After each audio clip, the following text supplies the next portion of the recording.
All right, I have my hands on the newly released iPhone Air. I thought it might be more helpful if I talked about some of the major questions that a lot of you might be having about this new phone. Things like camera, the display, and if this phone is even worth it. And also you might want to stick to the end of the video because I'm doing a $100 Apple or Amazon giveaway.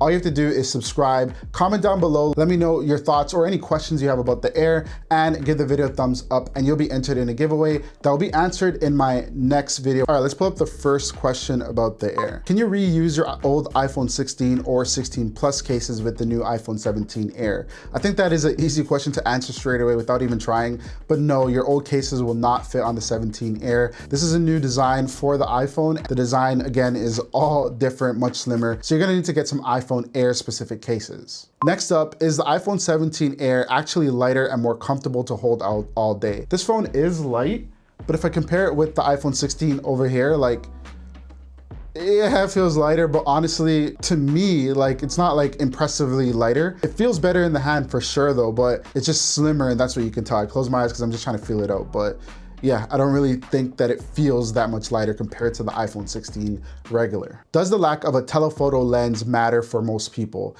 It's hard to tell for me. I think it matters. I think that the 1x lens is what a majority of people use. And on this camera, the 1x photos look pretty good. So it depends on what you do and what kind of photos you take.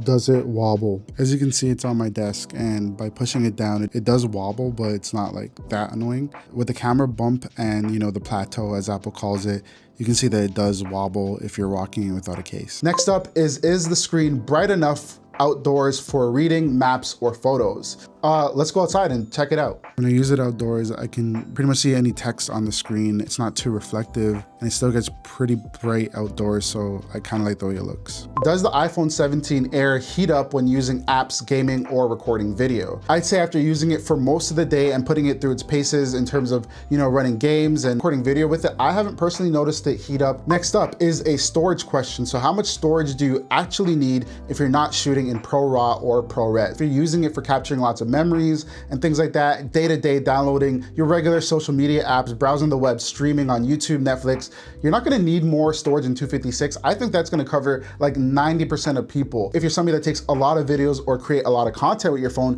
256 is not gonna cut it. You might wanna start with the 512 or straight up go to the 1 terabyte. Is the aluminum frame durable or will it scratch and dent easily? I've had this phone and I put it in my pocket with my regular things. Did not put it in my pocket with my keys, I'll be honest. But in general, within the last 24 hours, I've not gotten one scratch on it. How does the Air compare to the iPhone 13 mini for portability and one-handed use?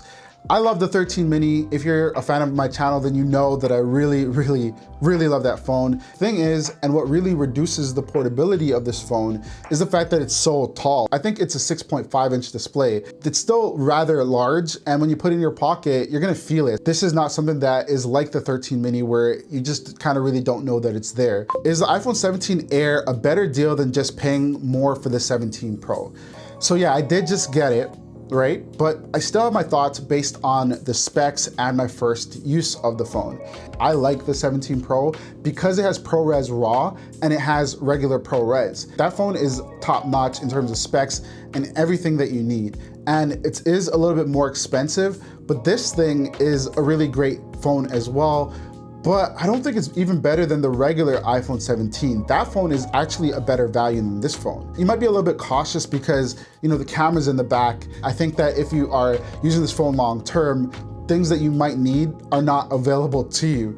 Versus the Pro, if you're keeping it for 4 or 5 years, you know, that telephoto lens might come in handy for you in the future. If you already have an iPhone 14 or 15 or even the 16, should you upgrade to the Air? So I would say if you have the 16, not worth it. I think keep that phone for a little bit more years. There's a lot of stuff that's probably coming up.